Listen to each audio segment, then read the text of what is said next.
Hukum mati aja. Yoris geram, Yosep punya utang 55 juta rupiah, janji mau bayar pakai dana bos yayasan. Selain terseret kasus pembunuhan di Subang, aib Yosep punya utang fantastis kini ikut terungkap. Hal ini dibongkar oleh Yoris yang tak lain adalah anak Yosep Hidayah. Yoris menyebut ayahnya itu memiliki utang sebesar 55 juta rupiah.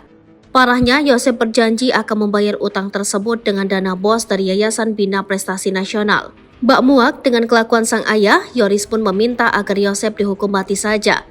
Belum sempat dibayar, Yosep justru kini dipenjara setelah ditetapkan sebagai tersangka pembunuhan Tuti Suhartini dan Amalia Mustika Ratu.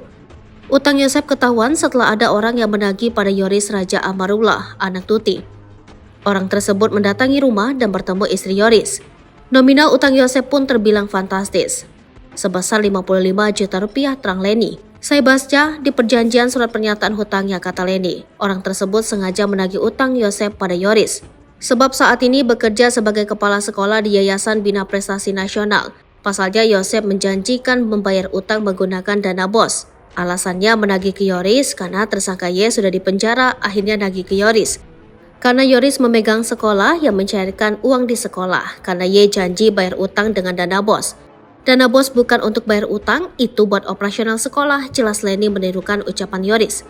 Perlu diketahui, pasca kasus Subang, Yosep langsung menjabat sebagai Ketua Yayasan Bina Prestasi Nasional. Yosep menggeser Yoris yang awalnya Ketua Yayasan, kini menjadi Kepala Sekolah. Ia juga sempat menunjuk Danu menjadi bendahara demi mencairkan uang sebesar 200 juta rupiah sesaat setelah pembunuhan ibu dan anak di Subang. Yosep beralasan meminjam uang sebesar 55 juta rupiah untuk membayar kuliah Amel. Bekas apa? Katanya bekas kuliah Amel. Ini kan ada kecurigaan saya.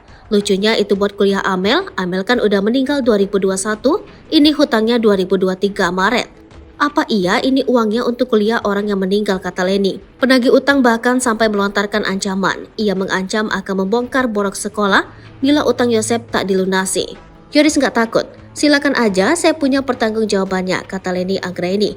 Yoris sendiri menolak membayarkan utang ayahnya. Ia justru berharap bila memang terbukti bersalah agar ayahnya dihukum mati. Utang ini pun menjadi kecurigaan Yoris atas alokasi dananya. Kecurigaan lain adalah penagih utang mengaku tetangga Yosep di Cijengkol. Bila memang benar, mengapa tidak menagih sebelum Yosep dipenjara? Selain itu, ia curiga mengapa harus menagih pada Yoris.